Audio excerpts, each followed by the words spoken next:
सेहत की बात ये मंच उन डॉक्टर्स के लिए है जो अपनी स्पेशलिटी सामान्य जनता तक पहुंचाना चाहते हैं। हम सभी डॉक्टर मित्रों को आमंत्रित करते हैं कि आइए अब आपकी स्पेशलिटी जिस डिसीज पर आप प्रैक्टिस कर रहे हैं उसकी सटीक जानकारी जन सामान्य तक पहुंचाइए और अपने हॉस्पिटल की सारी सुविधाएं हमारे माध्यम से मरीजों तक पहुंचाएं। अधिक जानकारी के लिए हमें संपर्क करें।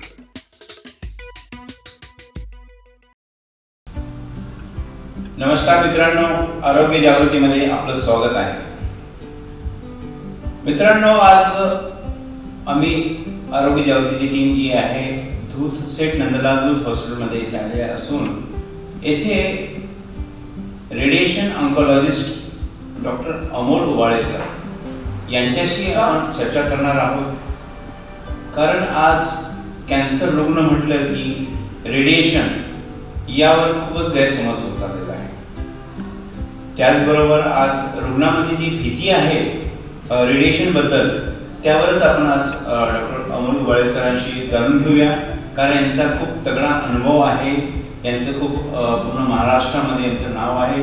कारण यांनी खूप ॲडव्हान्स ट्रीटमेंट देऊन रुग्णांना आज त्यांनी बरं केलेलं आहे आणि ज्या रुग्णांकडून आम्ही त्यांची प्रतिक्रिया घेतल्या त्यावरच आपण आज डॉक्टर अमोल उबाळे सरांशी बोलणार आहोत की जे सेठ नंदलाल दूध हॉस्पिटलमध्ये कॅन्सर युनिटचे हेड आहे आणि रेडिएशन ऑन्कोलॉजिस्ट म्हणून त्यांचं खूप नाव लौकिक आहे। डॉक्टर उबाळे सर, आपलं आरोग्य जागृतीमध्ये स्वागत आहे। सर, आज दिवसेंदिवस कॅन्सरच्या रुग्णामध्ये रेडिएशन बद्दल खूपच गैरसमज होत चाललेला आहे आणि लोकांना रेडिएशन म्हटलं की अंगावर शहारे येतात। त्याबद्दल रेडिएशन म्हणजे नेमकं काय आहे याबद्दल आमच्या दर्शकांना थोडं माहिती द्यावी। नमस्कार, खूप चांगला प्रश्न आहे। तर या प्रश्नाला आपण दोन भागांमध्ये विभाजित करूया। प्रथमतः रेडिएशन म्हणजे काय हे आपण समजून घेणं गरजेचं आहे आणि त्यानंतर त्याच्याबद्दल त्याचे इफेक्ट्स किंवा साईड इफेक्ट्स किंवा समज गैरसमज त्याबद्दल आपण बोलूया। तर रेडिएशन म्हणजे काय असतं की रेडिएशन थेरपी म्हणजे जसं आपण एक्सरे करतो, एक्सरे मध्ये किरण असतात, ते किरण शरीरात जातात आणि आपल्या बॉडीचा फोटो निघतो, कुठे हार्ड फ्रॅक्चर हे कळतं, किंवा आपण सिटी स्कॅन करतो तर त्याच्यामध्ये रेज जातात आणि त्याच्यातून पण आपल्या बॉडीचा स्कॅन होतो। तर ते रेज जसं काम करतात स्कॅनिंगसाठी, डायग्नोस्टिक रेज असतात ते, तसेच आपल्या रेडिएशनच्या मशीनमध्ये लिनॅकमध्ये थेरपेटिक रेज असतात, त्याला आपण हाय एनर्जी एक्सरेज म्हणतो साध्या भाषेमध्ये समजण्यासाठी। तर ते रेजची ट्रीटमेंट जी आपण करतो कॅन्सरवरती ती म्हणजे रेडिएशन थेरपी। म्हणजे कॅन्सरमध्ये लागणारे ज्या प्रमुख 3 ट्रीटमेंट आहेत, पहिली कॅन्सरची सर्जरी ऑपरेशन, दुसरं कॅन्सरसाठी लागणारी किमोथेरपी म्हणजे इंजेक्शन आणि तिसरं रेडिएशन थेरपी। रेडिएशन थेरपी म्हणजे किरणोपचार, म्हणजे किरणांच्याद्वारे कॅन्सरची केलेली ट्रीटमेंट, याला आपण रेडिएशन थेरपी म्हणतो। तर ही ट्रीटमेंट एक कॅन्सरच्या ट्रीटमेंटमधला एक आमूलाग्र भाग आहे, म्हणजे त्याला आपण निग्लेक्टही करू शकत नाही आणि सोडवू शकत नाही, त्याच्याशिवाय कॅन्सर बरा होण्याची शक्यता पण कमी होऊन जाते। तर ही झाली रेडिएशन थेरपी। आता रेडिएशन थेरपीचे कुठले प्रकार असतात तर त्याच्यामध्ये भरपूर प्रकार आहेत। म्हणजे सिंपल टेक्निक आहे, जसं आपण कन्व्हेन्शनल रेडिएशन थेरपीची जुन्या काळात केली जायची। त्यानंतर 3 डायमेन्शनल म्हणजे 3D CRT आलं, तर त्याच्यामध्ये थोडंसं त्याला साच्याबद्ध करण्याचा प्रयत्न झाला। रिसेंटली मागच्या 10-12 वर्षांमध्ये IMRT आलं, इंटेन्सिटी मॉड्युलेटेड रेडिएशन थेरपी, तो त्यांनी भरपूर क्रांती केली। जसं पहिले सिटी स्कॅन नव्हता, सोनोग्राफी एक्सरेस होतं, पण जेव्हा सिटी स्कॅन आला तेव्हा डायग्नोस्टिक क्षेत्रामध्ये मोठी क्रांती झाली। तसंच रेडिएशन थेरपीमध्ये 3 डायमेन्शनल आणि कन्व्हेन्शनल ट्रीटमेंट असताना फार बेसिक प्रकारच्या ट्रीटमेंट व्हायच्या, पण ज्यावेळेस IMRT आलं त्यावेळेस त्यांनी एक नवीन पॅराडाईम ओपन केलं, नवीन आयाम ओपन केलं आणि ते एक मोठी क्रांती झाली रेडिएशनमध्ये। म्हणजे टार्गेटेड डोस डिलिव्हरी जी आहे ती तिथून सुरू झाली। त्यानंतर मग त्याला सपोर्ट करण्यासाठी इमेज गायडन्स आलं। मग IMRTच्या ट्रीटमेंटला जेव्हा आपण इमेज गायडन्स ॲड करतो तेव्हा ते IGRT होतं, म्हणजे इमेज गायडेड रेडिएशन थेरपी आलं। मग त्यानंतर लक्षात आलं की या IMRTला IGRTला वेळ भरपूर लागतो ट्रीटमेंट करताना आणि त्याच्यामध्ये पेशंटच्या बॉडीचे मुवमेंट, ट्यूमरचे मुवमेंट, इंटरफ्रॅक्शन मुवमेंटचे एरर्स, ह्या सगळ्या गोष्टी लक्षात घेता असं लक्षात आलं की एक व्हॉल्युमेट्रिक ट्रीटमेंट व्हायला पाहिजे, जेणेकरून की आर्क टाईपमध्ये एक ट्रीटमेंट झाली तर लवकरात लवकर ट्रीटमेंट होईल आणि त्याचा या सगळे जे एरर्स आहेत किंवा या सगळ्या ज्या मुवमेंट्स आहेत ते नलिफाय होतील। मग तशा अनुषंगाने एक रॅपिड आर्क किंवा त्याला व्हीमॅट पण म्हणतात. अशी एक व्हॉल्युमेट्रिक टेक्निक अस्तित्वात आली. तर अशा प्रकारच्या टेक्निक सगळ्या रेडिएशनच्या असतात. त्याच्यामध्ये परत आपण जेव्हा त्याला हाय डोस रेडिएशन थेरपी देतो तर त्याला SBRT म्हणतो आपण, स्टिरियोटॅक्टिक बॉडी रेडिएशन थेरपी. मग त्याच्यामध्ये कधी कधी आपण हायपोफ्रॅक्शनेटेड रेडिएशन थेरपी करतो, कधी कधी अल्ट्रा हायपोफ्रॅक्शनेशन असतं. तर असे भरपूर प्रकार आहेत, SRS, SRT, ज्यात स्टिरियोटॅक्टिक रेडिओ सर्जरी असते, सिंगल फ्रॅक्शन ब्रेनमध्ये आपण रेडिएशन देतो. तर हे सगळे त्याचे प्रकार आहेत. तर आपण रेडिएशन कुठल्या पद्धतीने देतोय, किती डोसमध्ये देतोय, किती कालावधीमध्ये देतोय, यानुसार त्याचे वेगवेगळे प्रकार आहेत आणि त्यानुसारच त्याचे परिणाम आणि दुष्परिणाम असतात. दर्शक मला सरांनी खूप आपल्याला सविस्तर माहिती दिली रेडिएशन. सर मला एवढं सांगा की रेडिएशन थेरपी जी आहे प्रत्येक कॅन्सर रुग्णाला देणं आवश्यक आहे का कोणत्या रुग्णाला द्यायची आवश्यकता नसते? हा, चांगला प्रश्न आहे. आपण कसं ठरवतो की कुठल्या पेशंटला रेडिएशन थेरपी द्यायची? तर जवळपास जे कॅन्सर झालेल्या 70 ते 80% पेशंटला आयुष्यामध्ये कधी ना कधी त्यांच्या पूर्ण ट्रीटमेंटच्या ड्युरेशनमध्ये रेडिएशनची ट्रीटमेंटची गरज लागते. मग ती कशा पद्धतीने दिली जाते? तर प्रामुख्याने बऱ्याचदा जिथे कॅन्सर असतो आणि जर तो ऑपरेशन करून काढता येऊ शकत असेल आणि पूर्णपणे निघण्याची शक्यता असेल तर आपण सुरुवातीला मोठं त्याची सर्जरी करतो, ऑपरेशन करून त्याला काढून घेतो. परंतु जर असं वाटत असेल की तो काढण्यासारखा नाही आहे किंवा त्याला काढताना फार मोठ्या ऑपरेशनची गरज लागू शकते, मग त्यावेळी आपण त्याला रेडिएशन किंवा किमो देऊन त्याला छोटं करण्याचा प्रयत्न करतो आणि मग त्याला छोटं करून मग आपण त्याचं ऑपरेशन करतो. तो हा एक प्रकार आहे रेडिएशन थेरपीचा देण्याचा. त्यानंतर बऱ्याचदा असं होतं की ऑपरेशन केलं जातं, ऑपरेशन केल्यानंतरही त्या भागामध्ये काही सेल्स असतात म्हणा किंवा त्या भागाचं स्टरलायझेशन आवश्यक असतं. तर त्या भागाला स्टरलाइज करण्यासाठी किंवा त्या भागाला पूर्णपणे त्या आजारातून मुक्त करण्यासाठी आपल्याला रेडिएशन थेरपीची आवश्यकता लागते. तर अशा प्रकारच्या रेडिएशन थेरपीला आम्ही 3 भागांमध्ये विभागतो. एक असतं न्यू ॲडज्युव्हंट रेडिएशन थेरपी, ज्यामध्ये कुठलंही मेन ट्रीटमेंट करण्याच्या आधी आपण ज्यावेळेस त्याला रेडिएशन देतो, जसं आपण रेक्टल कॅन्सर आहे, संडासच्या पिशवीचा कॅन्सर आहे, तर त्याच्यामध्ये असे रिसर्चमध्ये आढळलं आहे की आपण जर डायरेक्ट सर्जरी करण्याच्या आधी जर रेडिएशन थेरपी दिलं आणि नंतर सर्जरी केली तर सर्जरी छोटी लागते, जे ॲनल स्फिंक्टर आहे तर ते वाचण्याची शक्यता वाढते, परमनंट बॅग लागण्याची शक्यता कमी होते. या सगळ्या गोष्टी लक्षात आल्या. तर तशा प्रकारच्या ट्रीटमेंटला आपण न्यू ॲडज्युव्हंट किंवा रेडिएशन थेरपी म्हणतो. जी रेडिएशन थेरपी आपण थेरपेटिक किंवा डेफिनेटिव्ह इंटेंटने देतो, क्युरेटिव्ह इंटेंटने देतो, त्या रेडिएशन थेरपीला आपण डेफिनेटिव्ह किंवा क्युरेटिव्ह रेडिएशन थेरपी म्हणतो. जसं की घशाचा कॅन्सर आहे, जिभेच्या पाठीमागच्या भागाचा कॅन्सर आहे, तर त्या भागामध्ये ऑपरेशन करणं शक्य नसतं किंवा त्याचं ऑपरेशनची मॉर्बिडिटी खूप असते. तर अशा वेळी आपण तिथे डेफिनेटिव्ह रेडिएशन करतो. आणि तिसरा प्रकार आहे की ऑपरेशन झाल्यानंतर देणारी रेडिएशन थेरपी, जसं की गालाचा कॅन्सर आहे, त्याच्यामध्ये ऑपरेशन झालं, ऑपरेशन नंतर आपण त्या भागामध्ये रेडिएशन थेरपी करतो.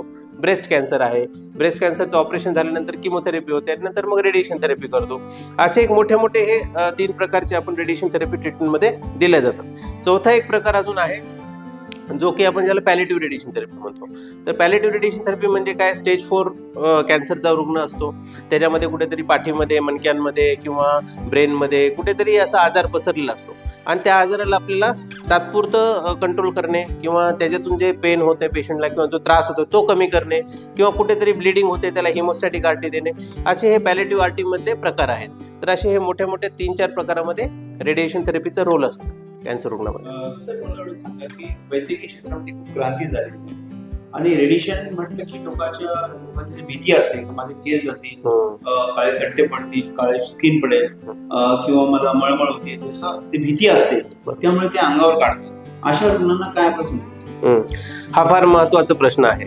आता काय होतं की ज्यावेळी रुग्ण कुठल्याही परिवारामध्ये जेव्हा निदान होतं त्यावेळी सगळ्यात पहिले परिवाराला भीती वाटते की कॅन्सरचा आजार काही बरा होणार नाही आणि आपला रुग्ण दगावेल. आणि दुसरी भीती असते आर्थिक भीती असते, कारण हा जो उपचार आहे हा फार दीर्घ कालावधीमध्ये चालणारा उपचार आहे. असं नाही की एक ऑपरेशन झालं ट्रीटमेंट संपली किंवा तुम्ही रेडिएशन घेतलं ट्रीटमेंट संपली, असं नाही. तो 2 महिने, 6 महिने, वर्षभर चालतो, depending upon the stage and depending upon the कुठल्या प्रकारचा कॅन्सर आहे. तर ही जी भीती निर्माण होते ती निदानापासूनच निर्माण होते. परिवाराच्या मनामध्ये. एक तर भीती असते की रुग्ण वाचेल की नाही, दुसरं असते आर्थिकदृष्ट्या आपण त्याला हँडल करू शकू. आता ह्या दोन गोष्टी कशा हँडल केल्या पाहिजे, तर जी भीती निर्माण होते ती कशामुळे निर्माण होते, कारण जे आपले कॅन्सर रुग्ण आहेत, जे बरे झालेले आहेत ना समाजामध्ये खूप सारे, आता मागच्या 10-12 वर्षांपासून मी दूत हॉस्पिटलमध्ये ट्रीटमेंट करतोय कॅन्सर रुग्णांची. आम्ही हजारो पेशंट बरे केलेले आहेत, पण जे बरे झालेले पेशंट आहेत त्यातले 2-4-5% पेशंट सुद्धा समाजामध्ये जाऊन उघडकीस येऊन समोर येऊन सांगत नाहीत की मी बरा झालो कॅन्सरमधून, तुम्ही ट्रीटमेंट घ्या आणि बरे व्हाल. हा सगळ्यात मोठा प्रॉब्लेम आहे. आणि जे बरे नाही झालेले, जे रुग्ण दगावतात कॅन्सरमधून, त्यांचं प्रमाण कमी आहे बरे होणाऱ्यापेक्षा, पण ते रुग्ण दगावल्यानंतर मग परिवाराचे लोक सांगतात की फलाण्याला कॅन्सर होता बरं का, त्यांची खूप ट्रीटमेंट केली पण ते बरे नाही झाले. याच्यामुळे काय होतं की फक्त जे समाजामध्ये जो संदेश चाललाय किंवा जो मेसेज चाललाय तो निगेटिव्ह मेसेज चाललाय, की लोकांना फक्त हेच कळतं की अरे कॅन्सर झाला होता तो दगावलाय, पण ते इकडे 10 लोक आहेत ज्यांना कॅन्सर झाला होता, बरे झालेत, पण ते सांगतच नाही कोणाला की आम्ही कॅन्सरने बरे झालो. तर हा जो एक मेन प्रॉब्लेम आहे ना, त्याला डील करण्यासाठी आपल्याला बसून विचार करावा लागेल की काय करायला पाहिजे. आणि त्याच्यासाठी मला हे वाटतं की कॅन्सरचा जो आजार आहे ना, त्याला आपण असं टॅबू न समजता किंवा काहीतरी असं अछूत टाईपमध्ये न समजता त्याला ऍक्सेप्ट करणं गरजेचं आहे. जसं आपण बीपीला म्हणजे ब्लड प्रेशरला ऍक्सेप्ट केलं, हायपरटेन्शनला, जसं आपण शुगरला ऍक्सेप्ट केलं, डायबिटीजला, आपण आपल्यालाच कॅन्सरला ऍक्सेप्ट करणं गरजेचं आहे. आपला आता कुठल्या पेशंटला समजा हार्ट अटॅक आला आणि त्याचं ट्रीटमेंट झालं, तर तो छाती ठोकून सांगतो की माझी अँजिओप्लास्टी झाली, मी 4 लाख रुपये खर्च केले, बरोबर आहे. परंतु त्याचं जर कॅन्सरचं निदान झालं तर तो सांगणारच नाही. त्याला बीपीच्या गोळ्या खात असतो, शुगरच्या गोळ्या खात असतो, सगळ्यांना सांगतो की आम्हाला बीपीच्या 2 गोळ्या चालू आहे, शुगरच्या 4 गोळ्या चालू आहेत आणि मी 4 वर्षांपासून खातोय, 10 वर्षांपासून खातोय, परंतु कॅन्सरचं निदान झालंय हे सांगण्याची भीती वाटते. त्याच्या मग ते कारण काय आहे, मला असं वाटतं की लोकांना अजून हा गैरसमज आहे की कॅन्सर पसरतो एकापासून दुसऱ्यापर्यंत, ही भीती त्यांच्या मनात आहे. तर ही भीती आपल्याला काढणं फार गरजेचं आहे की एका व्यक्तीचा कॅन्सर दुसऱ्या व्यक्तीला पसरत नाही. परिवारामध्ये जर कुणाला कॅन्सर असेल आणि तो व्यक्ती त्यांच्यासोबत राहतोय तर तो आजार त्यांना पसरणार नाहीये. त्याच्यामुळे त्याला बाजूला ठेवणं किंवा त्याला वेगळ्या ताटात खायला देणं, वेगळे कपडे देणं, दुसऱ्या रूममध्ये झोपवणं, या सगळ्या गोष्टी नाही करायला पाहिजे. त्याच्यामुळे काय होतं की हा निगेटिव्ह संदेश समाजामध्ये चाललेला आहे आणि लोकांच्या मनातली भीती कमी होण्याच्या ऐवजी दिवसेंदिवस वाढत आहे. कॅन्सरच्या ट्रीटमेंटमध्ये इतके छान डेव्हलपमेंट झालेले आहेत, इतके नवीन औषध आलेत, इतके नवीन ट्रीटमेंट आल्यात की आता रोबोटिक सर्जरी आलं, ह्या सगळ्या गोष्टी आल्यात की आता आपण त्या कॅन्सरला एकदम टार्गेटेड रेडिएशन देऊ शकतो, एकदम तिथे पिन पॉईंट रेडिएशन देऊ शकतो, त्याला नाहीसं करू शकतो आणि पेशंट बरे होत आहेत. असं नाही की बरे होत नाहीत, पण बरे झालेले पेशंट बोलतच नाहीत. आता आम्ही आमच्याकडे कॅन्सर डे होतो त्यावेळेस आम्ही पेशंटला बोलवतो सर्वायव्हर्सला, त्यावेळी 4-10 पेशंट येतात, सगळ्यांसमोर बोलतात वर्षातून एकदा, पण तेवढ्यानं काय होणार आहे. आता जेवढे रुग्ण रोज आम्ही ओपीडीमध्ये बघतो, रोज कमीत कमी 2 पेशंट असे असतात ज्यांचा आता रिपोर्ट आलेला आहे की ते पूर्ण बरे झालेले आहेत. किमान 2 असतात रोज ओपीडीमध्ये. एवढं प्रॉब्लेम तुम्ही विचार करा, महिन्यात किती होतील, वर्षात किती होतील. पण त्यातले 2% किंवा 4% पेशंट सुद्धा छाती ठोकपणे बाहेर सांगत नाहीत, असं आहे. आणि ज्यावेळेस डायग्नोसिस होतं त्यावेळी तर नातेवाईक येऊन सरळ आम्हाला म्हणतात की सर पेशंटला माहीत नाही बरं, सांगू नका. त्याला बाहेर बसवतात, मग ते आम्ही त्यांना एक्सप्लेन करतो. तर या गोष्टींमध्ये आपल्याला थोडंसं समजूतदारपणाने वागणं गरजेचं आहे. पेशंटच्या नातेवाईकाला हे समजणं गरजेचं आहे की आपण पेशंटला ही गोष्ट एकदम नाही सांगितली तरी हळूहळू पद्धतीने डॉक्टरना सांगा, डॉक्टर त्यांच्या पद्धतीने सांगतील. कारण जोपर्यंत पेशंटला हे कळणार नाही ना की मला कॅन्सर झालेला आहे, तोपर्यंत त्याच्यामध्ये ती फाईट करण्याची मेंटॅलिटीच तयार होणार नाही. आता काल परवाच एक पेशंट होते, पेशंटची कंडिशन एकदम चांगली, वेल एज्युकेटेड पेशंट, पण नातेवाईकांमधली भीती असल्यामुळे त्यांनी त्या पेशंटला सांगितलंच नाही. आता ते पेशंट मला म्हणतात डॉक्टर साहेब, नातेवाईक तर म्हणतात की माझे मुलं म्हणतात की मला काही झालं नाहीये, मला काही त्रास नाहीये, मग तुम्ही कशासाठी ट्रीटमेंट द्यायची म्हणता. म्हणजे त्यांचा हा प्रश्न येतो ना की मला काही झालं नाही पण म्हणताय, काही सिरियस नाही पण म्हणताय आणि ट्रीटमेंट द्यायची म्हणताय, मग कशासाठी. मग त्यांच्यामध्ये जेव्हा त्यांना हे कळेल की नाही बाबा मला कॅन्सर आहे, पण तो पहिल्या स्टेजमध्ये आहे, सेकंड स्टेजमध्ये आहे, तो पूर्ण बरा होऊ शकतो, घाबरण्यासारखं काही नाही, 2-3 महिने मला ट्रीटमेंट घ्यायची, तर ते त्या गोष्टीला स्ट्रॉंगली सामोरं जाऊ शकतात ना. म्हणजे त्यांना त्या गोष्टीपासून पळण्याची गरज नाही. तर ते काका ट्रीटमेंट घ्यायलाच विलिंग होत नव्हते, मी घेणारच नाही ट्रीटमेंट, मला काही त्रासच नाही, तुम्ही म्हणता काही प्रॉब्लेम नाही, आणि मग कशाला ट्रीटमेंट. मग मी त्यांना समजून सांगितलं, नातेवाईकांना, ते तयार झाले. मग पेशंटला समजून सांगितलं, मग ते स्ट्रॉंगली तयार झाले की नाही ठीक आहे, मग मला तुम्ही हे सांगायला पाहिजे होतं, मला ते डाऊट होताच. मग ते पेशंटला कळतच ना, मग ते डाऊट होता, तुम्ही सांगितलं नाही, तुम्ही आता मला सांगितलं, आता मी तयार झालो, आता मी ट्रीटमेंट घेतो. सो हा बदल आहे. तर बदल कुठं होणं गरजेचं आहे, एक तर रुग्णाच्या नातेवाईकांमध्ये, म्हणजे जे त्याचे क्लोज रिलेटिव्ह आहेत, मुलगा मुलगी, आई वडील, जे कोणी असतील, दुसरं रुग्णामध्ये स्वतः, आणि तिसरं समाजामध्ये. समाजामध्ये बदल कधी होईल? जेव्हा रुग्ण स्वतःहून समाजामध्ये हे सांगतील की मी त्याच्यातूनच गेलेलो आहे, मी सगळी ट्रीटमेंट घेतलेली आहे, मी बरा झालोय आणि त्यात घाबरण्यासारखं काही नाही. आम्ही तर सांगतो सगळ्यांना, परंतु आम्ही सांगून जो इफेक्ट आहे त्याच्यापेक्षा एका रुग्णाने जर सांगितलं तर त्याचा खूप मोठा इफेक्ट पडतो समाजामध्ये. दर्शकांना डॉक्टरांच्या सांगण्यानुसार म्हणण्यानुसार एकच प्रश्न घेतला आहे. आमचं एक म्हणणं एकच आहे, कोणताही आजार झाला की आपण पुढे येऊन सांगणं गरजेचं आहे. जसं डॉक्टरकडे काही लपवलं नाही पाहिजे, कारण डॉक्टरना काही आपल्याला काही त्रास होतोय तेव्हा तुम्ही डॉक्टरला सांगणार तर डॉक्टर त्यावरती व्यवस्थित उपचार करतात. त्याचबरोबर कॅन्सर जो रोग आहे, आजार आहे, हा खूप भयानक आहे, परंतु अंत नाही. यामधनं आपण बाहेर पडू शकतो हे डॉक्टरची शाश्वती आपल्याला मिळत असते. परंतु डॉक्टर जे रुग्णांना सांगतात किंवा रुग्णाच्या नातेवाईकांना सांगतात, यांनी समोर येऊन आपल्या समाजामध्ये जनजागृती करणं गरजेचं आहे. आपल्यामुळे कदाचित एखाद्या रुग्णाला जर काही असा त्रास किंवा सिम्पटम्स आढळलं तर तो कदाचित तुम्हाला बघून डॉक्टरकडे वेळीच येऊन आपले उपचार करू शकतो. आपल्यामुळं तो जीव वाचवला आपण असं समजू शकतो, असं डॉक्टरचं म्हणणं असतं. डॉक्टर साहेब खूप चांगली माहिती दिलेली आहे. डॉक्टर जाता जाता एक प्रश्न आमच्या मनात भेडसावत आहे का कॅन्सर आजार हा खूप भयानक आहे आणि खर्चिक आहे. यामध्ये सेठ नंदलाल धूत हॉस्पिटलमध्ये आणि तुमची टीम जे अंको टीम आहे यांच्या माध्यमातून जर योजनाच्या माध्यमातून काही आपण सेठ नंदलाल धूत मध्ये करू शकतो. बरोबर. तर आपण जो प्रश्न मी तुम्हाला बोललो होतो की दोन प्रश्न नातेवाईकांच्या मनात उभे राहतात. एक तर हा पेशंटचं काय ट्रीटमेंट होईल आणि तो बरा होईल की नाही, आणि दुसरा खर्चाबद्दल. तर दुसऱ्या प्रश्नाबद्दल आपण बोलूया आता. खर्चाबद्दल असं आहे की कॅन्सर ट्रीटमेंटमध्ये नक्कीच खर्च लागतो, त्यात काही दुमत नाही आहे. परंतु सगळ्यात चांगली गोष्ट ही आहे आजच्या डेटला की गव्हर्नमेंटनी, सेंट्रल गव्हर्नमेंट असो, स्टेट गव्हर्नमेंट असो, त्यांनी खूप चांगल्या योजना सुरू केलेल्या आहेत. स्टेट गव्हर्नमेंटची महात्मा फुले योजना आहे, MJPJ ज्याला म्हणतो आपण, महात्मा ज्योतिबा फुले जन आरोग्य योजना. त्यानंतर सेंट्रल गव्हर्नमेंटची आयुष्यमान भारत योजना आहे, प्रधानमंत्रीची जी आहे. तो या दोन्ही योजनांमध्ये कॅन्सरच्या जवळपास 70 to 80-90% ट्रीटमेंटचा समावेश आहे. काही तुरळक गोष्टी असतील ज्या इम्युनोथेरपी सारख्या म्हणा किंवा दुसऱ्या कुठल्या गोष्टी त्या त्याच्यात सुटलेल्या आहेत, पण ऑलमोस्ट सगळ्या गोष्टी त्याच्यामध्ये कव्हर आहेत. पण आता ही योजना तर बऱ्याच ठिकाणी आहे. मग आपलं कसं लक्ष द्यायला पाहिजे की आपण कुठे घ्यायची आणि कशी घ्यायची. बघा कसं आहे, कॅन्सरचं ट्रीटमेंट करताना काही महत्त्वाच्या गोष्टी आपल्याला लक्षात घेणं आवश्यक आहे. कॅन्सरचं ट्रीटमेंट हे कॉम्प्रिहेन्सिव्ह ट्रीटमेंट असतं. जसं मी सुरुवातीला सांगितलं, रेडिएशन, किमो, सर्जरी, या सगळ्या गोष्टी कुठे आहेत ते सगळ्यात आधी बघा की कुठल्या हॉस्पिटलमध्ये या तिन्ही गोष्टी होतात. ऑपरेशन होतं, किमो होते आणि रेडिएशन होतं. हे झालं पहिलं फिल्टर. हे पहिलं फिल्टर झाल्यानंतर दुसरं फिल्टर हे आहे की रेडिएशनमध्ये पण मशीन कुठे चांगली आहे ते बघणं गरजेचं आहे. म्हणजे ॲडव्हान्स्ड मशीन कुठे आहे. आता योजनेतच ट्रीटमेंट घ्यायचं ना आपल्याला, समजा फ्रीमध्येच ट्रीटमेंट घ्यायचं आहे योजनेमध्ये, तर आपल्याला कुठल्या हॉस्पिटलमध्ये, आता 2 हॉस्पिटल फिल्टर झाले, तर त्यातलं कुठलं हॉस्पिटल मशीन चांगली आहे ते बघणं गरजेचं. कुठल्या हॉस्पिटलमध्ये डॉक्टरांचा अनुभव चांगला आहे हे बघणं गरजेचं आहे. आता आम्ही जे हॉस्पिटलमध्ये काम करतो, दूत हॉस्पिटलमध्ये, इथं आमच्याकडे 3 गोष्टींच्या तत्वावर आम्ही काम करतो. त्याला आम्ही TTE म्हणतो. पहिलं आहे टी म्हणजे टीम, दुसरं टी आहे टेक्नॉलॉजी, आणि तिसरं टी आहे एक्सपिरियन्स.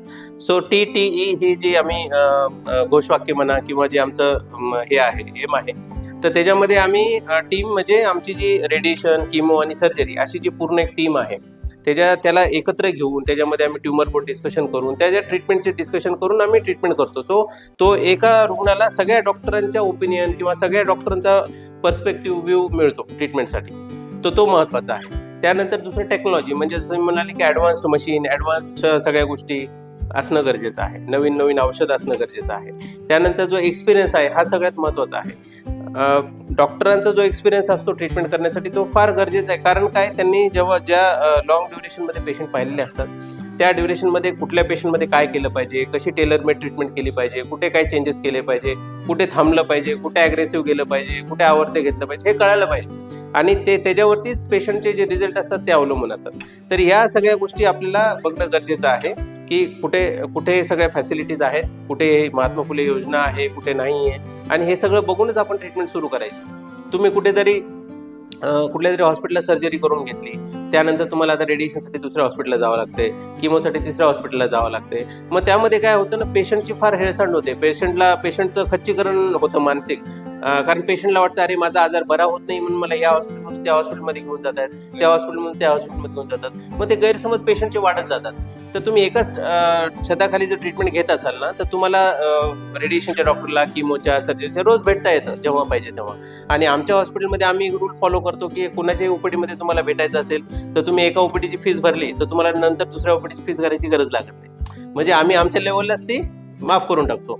म्हणजे कारण काय होतं, पेशंटचे जे कंप्लेंट्स आहेत, आता बऱ्याचदा ऑपरेशन झालेला पेशंट माझ्याकडे येतो रेडिएशनसाठी, त्याला काहीतरी प्रॉब्लेम असला की तो ऑपरेशनच्या डॉक्टरला दाखवायचं असतं किंवा किमो चालू असतं त्यांना दाखवायचं असतं. मग त्यांनी किती लोकांचे पैसे भरायचे. तर या सगळ्या छोट्या छोट्या गोष्टींचा आम्ही काळजी घेतो की जेणेकरून पेशंटला त्रास होऊ नये, बाबा आर्थिकदृष्ट्या हे होऊ नये.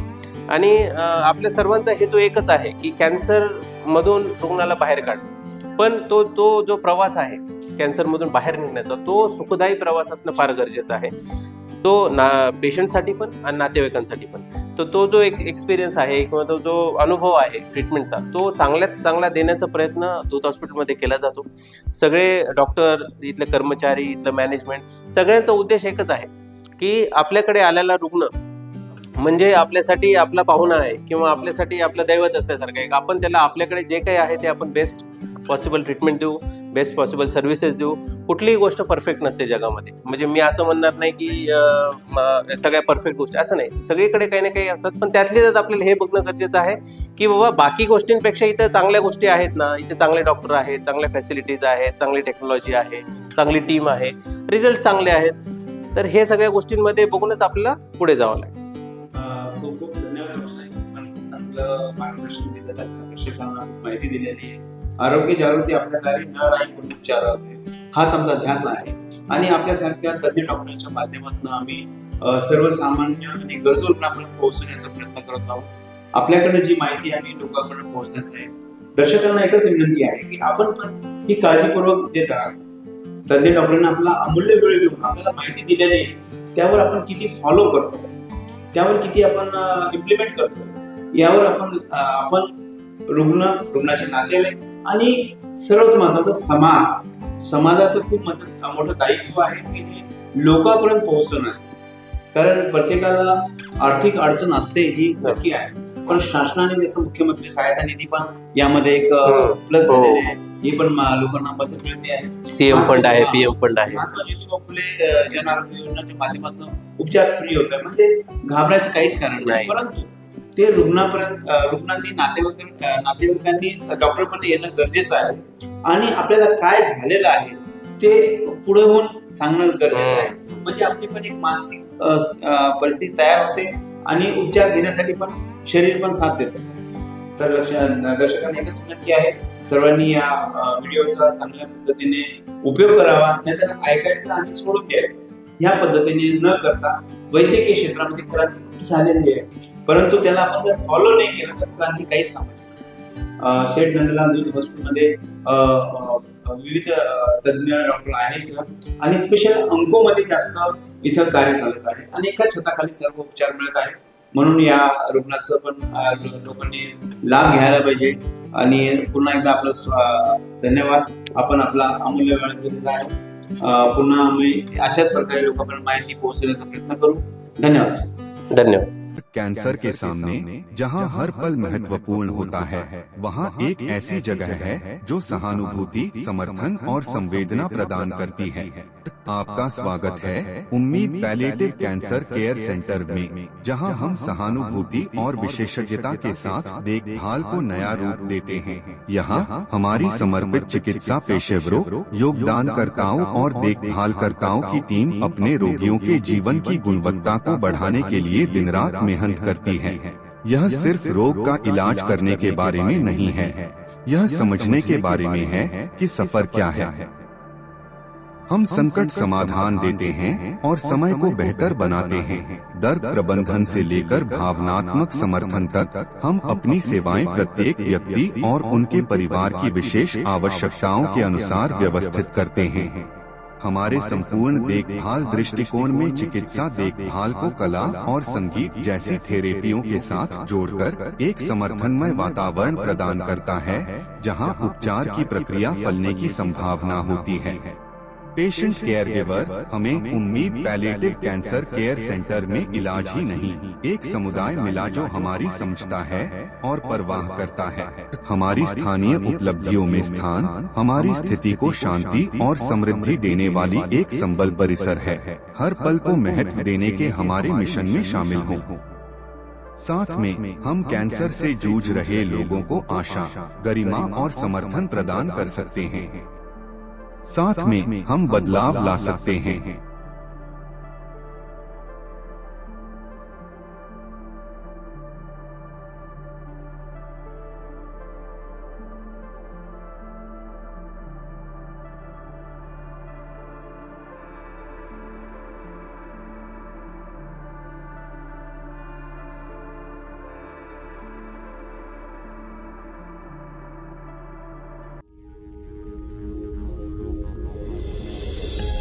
आरोग्य जागृती।